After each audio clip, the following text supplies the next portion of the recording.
Hello guys, स्वागत है आप सभी का आपके अपने YouTube channel as smart classes में। आज के इस वीडियो का टॉपिक है चिंतन। इसी को इंग्लिश में कहते हैं थिंकिंग। थिंकिंग की थ्योरी हम कंप्लीट कर चुके हैं। जिसने ना देखा हो वीडियो के डिस्क्रिप्शन बॉक्स में जाकर देख लें। उसको देखने के बाद ही ये वीडियो देखिएगा। इसमें थिंकिंग से संबंधित कुछ क्वेश्चन रखे गए हैं जिससे आप लोगों को समझ में आएगा कि कैसे क्वेश्चन एग्जाम्स में पूछे जाते हैं। ये वीडियो टीचिंग एग्जाम्स की दृष्टि से महत्वपूर्ण है। वीडियो को लास्ट तक जरूर देखिएगा। वीडियो पसंद आए तो वीडियो को लाइक करें और ज़्यादा से ज़्यादा शेयर करें। जिसने भी चैनल को सब्सक्राइब ना किया हो कर लीजिए और साथ ही बेल आइकन को भी प्रेस कर लीजिए ताकि नेक्स्ट वीडियो की अपडेट आपको टाइम पर मिलती रहे। इस क्लास की पीडीएफ प्राप्त करने के लिए ये है हमारा व्हाट्सएप नंबर। इसमें अपना नाम और नंबर लिखकर सेंड कीजिए जिससे आपको हमारे व्हाट्सएप ग्रुप में ऐड कर दिया जाएगा और इसकी पीडीएफ आपको प्राप्त हो जाएगी। स्टार्ट करते हैं थिंकिंग से रिलेटेड फर्स्ट क्वेश्चन।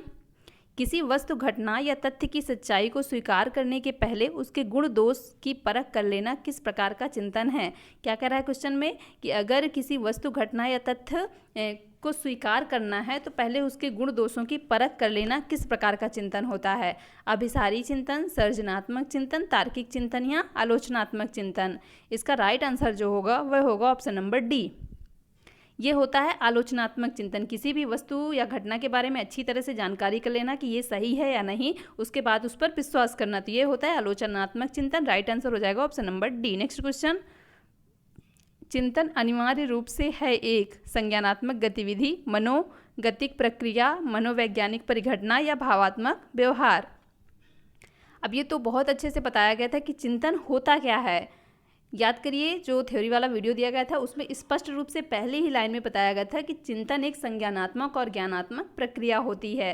तो इसका राइट आंसर हो जाएगा ऑप्शन नंबर ए। यह एक संज्ञानात्मक गतिविधि या संज्ञानात्मक प्रक्रिया होती है। नेक्स्ट क्वेश्चन देखेंगे। चिंतन की दृष्टि से किसी बच्चे में सर्वश्रेष्ठ चिंतन है। ये भी बताया गया था कि सर्वश्रेष्ठ चिंतन कौन सा होता है। मुख्य रूप से चिंतन के 4 प्रकार होते हैं जिसमें से सर्वश्रेष्ठ चिंतन कौन सा होता है ये भी बताया गया था। कल्पनात्मक चिंतन, प्रत्यक्षात्मक चिंतन, प्रत्ययात्मक चिंतन या तार्किक चिंतन। तो यहाँ पर इसका राइट आंसर हो जाएगा ऑप्शन नंबर डी। सर्वश्रेष्ठ चिंतन जो होता है वह होता है तार्किक चिंतन। नेक्स्ट क्वेश्चन देखेंगे। चिंतन तथा तर्क का उद्देश्य है। अब यहाँ पर देखिए चिंतन और तर्क इन दोनों का प्रयोग ही समस्या समाधान के लिए किया जाता है। चिंतन का विकसित रूप तर्क होता है। तो चिंतन और तर्क का उद्देश्य क्या होता है। समस्या को जटिल बनाना, संवेग को समाप्त करना, समस्या का समाधान करना या संज्ञान का अंत करना। तो अभी आपको बताया गया कि चिंतन और तर्क दोनों का उद्देश्य होता है समस्या का समाधान करना और ये जो तर्क होता है ये चिंतन का विकसित रूप होता है। तो राइट आंसर हो जाएगा ऑप्शन नंबर सी, समस्या का समाधान करना। Next question. विज्ञान और गणित में चिंतन निम्नलिखित में से किनके बिना संभव नहीं है। विज्ञान और गणित में जब चिंतन करना होता है तो उसमें किसकी आवश्यकता होती है। प्रत्यक्ष की, प्रतिमा की, प्रतीक की, चिन्ह या सूत्र की। तो यहाँ पर इसका राइट आंसर हो जाएगा ऑप्शन नंबर डी। विज्ञान और गणित में चिंतन चिन्ह और सूत्र के बिना संभव नहीं होता है। इनमें चिन्हों और सूत्रों को बहुत ज़्यादा ही प्रयोग किया जाता है। Next question. चिंतन की प्रक्रिया में निम्नलिखित में से क्या शामिल है। क्या शामिल होता है चिंतन की प्रक्रिया में। अंतर्दृष्टि, पूर्व दृष्टि, पश्चात दृष्टि या उपर्युक्त सभी। तो जब व्यक्ति चिंतन करता है तो कभी ऐसा होता है कि वह अंतर्दृष्टि, अपनी ही अंतर्दृष्टि के लिए चिंतन कर रहा हो, पूर्व दृष्टि के लिए कभी करता है, कभी पश्चात दृष्टि के लिए करता है। तो चिंतन की प्रक्रिया में ये सभी ही शामिल होते हैं। तो राइट आंसर हो जाएगा option number D. Next question देखेंगे। जन्म के बाद किसी बालक में चिंतन का विकास कब प्रारंभ होता है। 2 वर्ष की आयु के बाद, 5 वर्ष की आयु के बाद, 7 वर्ष की आयु के बाद या 15 वर्ष की आयु के बाद। अब यहाँ पर देखिए पूछ रहा है कि बालक में चिंतन कब प्रारंभ होता है। जब बच्चे का जन्म होता है तब तो वह कुछ सोचता नहीं है, उसमें सिर्फ इच्छाओं का भंडारगृह होता है और उनकी पूर्ति चाहता है। तो चिंतन बच्चे में कब प्रारंभ होता है, इसका राइट आंसर होगा ऑप्शन नंबर ए। 2 वर्ष की आयु के बाद बच्चे में चिंतन स्टार्ट हो जाता है। नेक्स्ट क्वेश्चन देखेंगे। किसी बालक में तर्क के आधार पर सोचने की क्षमता के विकास के लिए आवश्यक तत्व हैं। कौन से तत्व आवश्यक हैं। भाषा संप्रेषण में निपुणता, असीमित कल्पना शक्ति, बालक के समक्ष अनेक समस्याएं या उसकी बोलने की गति। तो यहाँ पर देखिए अगर किसी बालक में तर्क के आधार पर सोचने की क्षमता का विकास करना है तो उसके लिए क्या आवश्यक होगा। भाषा संप्रेषण में निपुणता, भाषा के आदान प्रदान में उस बालक को निपुण होना चाहिए। राइट आंसर हो जाएगा option number A. Next question. जब कोई बच्चा अपनी समस्या का समाधान स्वयं करने लगता है तो उसमें निम्न में से कौन सा गुण विकसित हो जाता है। वैज्ञानिक अन्वेषण का, प्रतिशोध का, ईर्ष्या क्या है, समस्या का। मान लीजिए बच्चे के सामने कोई समस्या आई और उसने उसका समाधान खुद निकाला, तो क्या होगा, उसने खोज करके खुद निकाला, मतलब उसमें जो विकसित होगा वह होगा वैज्ञानिक अन्वेषण का गुण। अन्वेषक मतलब खोजने का गुण। तो राइट आंसर हो जाएगा option number A. Next question, बच्चे की सोचने की प्रक्रिया में किस आधार पर सोचने को सबसे उच्च माना गया है? रुचि के आधार पर सोचना, अनुभव के आधार पर सोचना, तर्क के आधार पर सोचना या अनुकरण के आधार पर सोचना। तो ये आपको पहले ही बताया जा चुका है कि जो सर्वश्रेष्ठ चिंतन का प्रकार माना जाता है वह होता है तार्किक चिंतन। तो यहाँ पर बच्चे के सोचने का जो आधार सबसे उच्च या सही माना जाएगा वह होगा तर्क के आधार पर सोचना। राइट आंसर हो जाएगा ऑप्शन नंबर सी। कुछ भी सोचना तो उसके साथ उसमें तर्क होना कि क्यों वह ये सोच रहा है। Right answer option number C. Next question, किसी समस्या के संभावित समाधानों का परीक्षण कहाँ किया जाता है? प्रयोगशाला में, कहीं पर भी, विद्यालय में या घर पर। तो यहाँ पर देखिए, अगर कोई समस्या है तो उसका जो संभावित समाधान है उनका परीक्षण कहाँ पर किया जाता है? कहीं पर भी। राइट आंसर हो जाएगा ऑप्शन नंबर बी।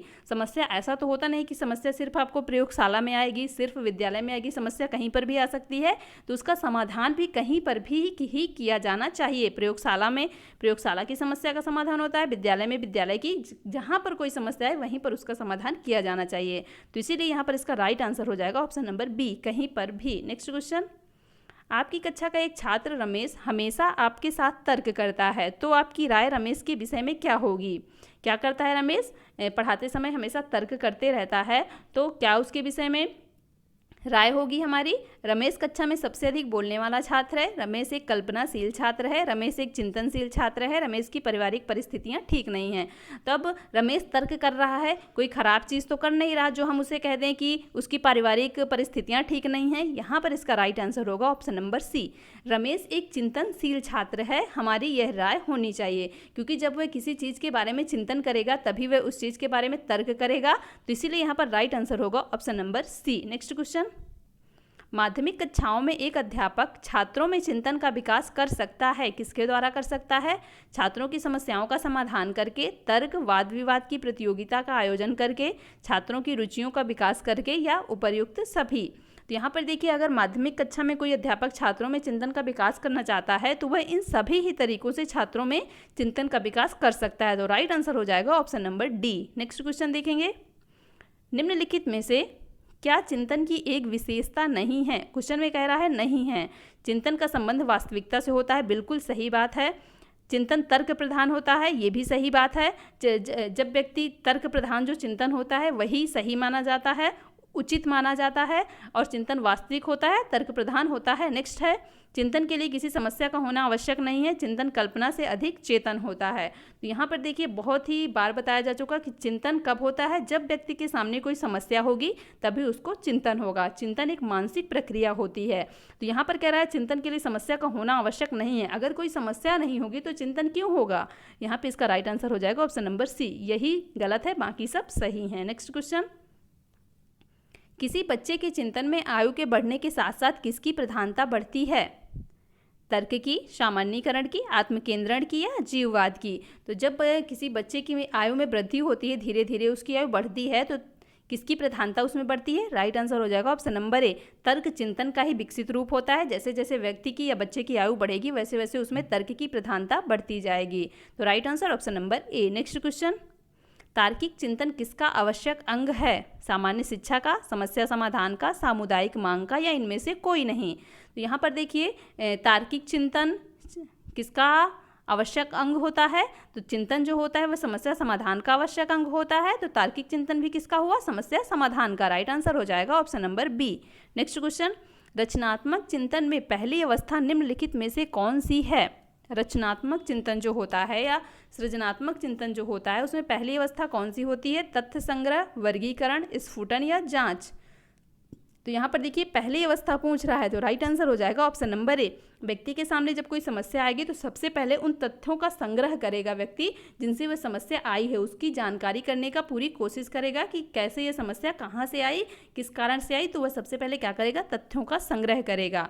तो राइट आंसर यहाँ पर हो जाएगा ऑप्शन नंबर ए।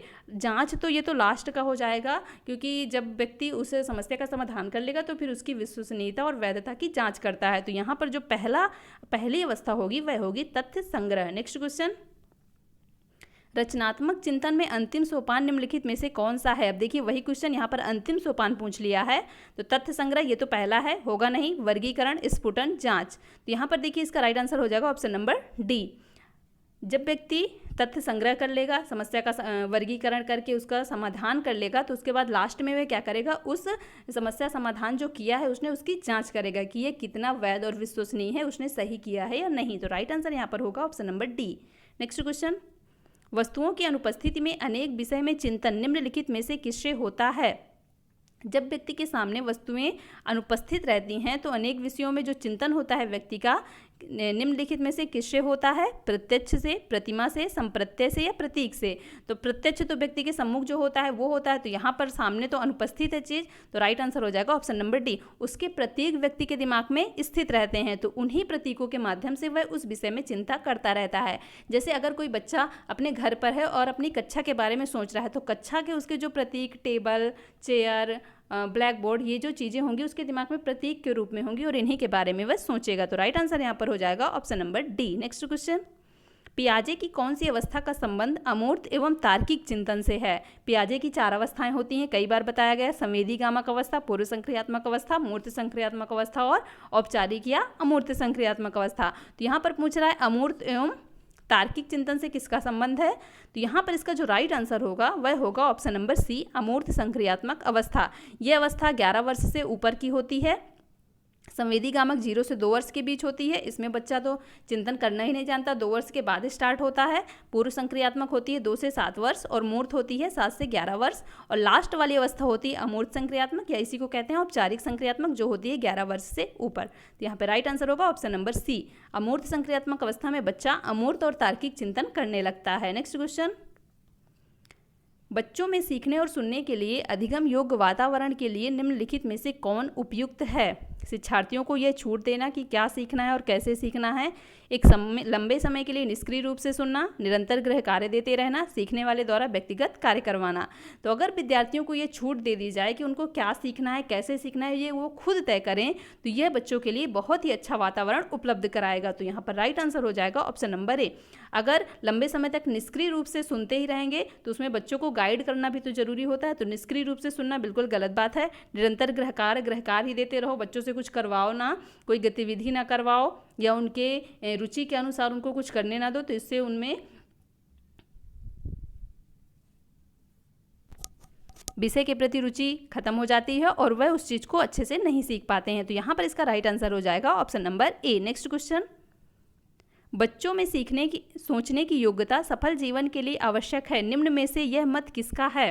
पियाजे का, क्रो एंड क्रो का, स्किनर का या पावलाव का? तो ये जो परिभाषा दी है, ये जो मत है वह है क्रो एंड क्रो का। राइट आंसर हो जाएगा option number B. Next question, कोई बच्चा अपने द्वारा निश्चित की गई सर्वोत्तम विधि का प्रयोग करता है।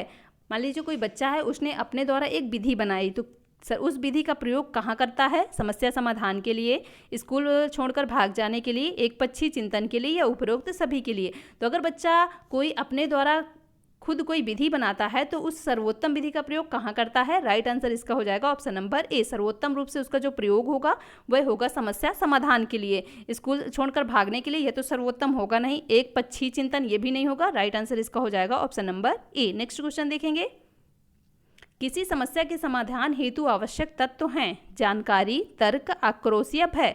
अगर किसी समस्या का समाधान करना है तो उसके लिए आवश्यक तत्व क्या होगा? राइट आंसर यहाँ पर हो जाएगा ऑप्शन नंबर बी, तर्क। तर्क और चिंतन किसी समस्या के समाधान के लिए बहुत ही आवश्यक तत्व होते हैं। नेक्स्ट क्वेश्चन, निम्नलिखित में से कौन सी विशेषता समस्या समाधान उपागम का विशेष चिन्ह है? समस्या कथन में संकेत अंतर्निहित रूप से दिया होता है, समस्या मौलिक होती है, सही उत्तर प्राप्त करने का सामान्यतः एक उपागम होता है, समस्या केवल एक सिद्धांत पर आधारित होती है। तो यहाँ पर देखिए कह रहा है कि कौन सी विशेषता समस्या समाधान उपागम का विशेष चिन्ह है। तो यहाँ पर देखिए जो समस्या कथन जो दिया रहता है उसमें संकेत अंतर रूप से उसमें दिया रहता है। तो यहाँ पे राइट आंसर हो जाएगा ऑप्शन नंबर ए। समस्या कथन में उसी समस्या को समाधान के संकेत भी अंतर्निहित रूप से दिए रहते हैं। तो right answer option number A. तो आज का ये टॉपिक चिंतन कंप्लीट होता है। वीडियो पसंद आया हो तो वीडियो को लाइक कर दें और ज़्यादा से ज़्यादा शेयर कर दें। Thank you so much guys, मिलते हैं नेक्स्ट वीडियो में।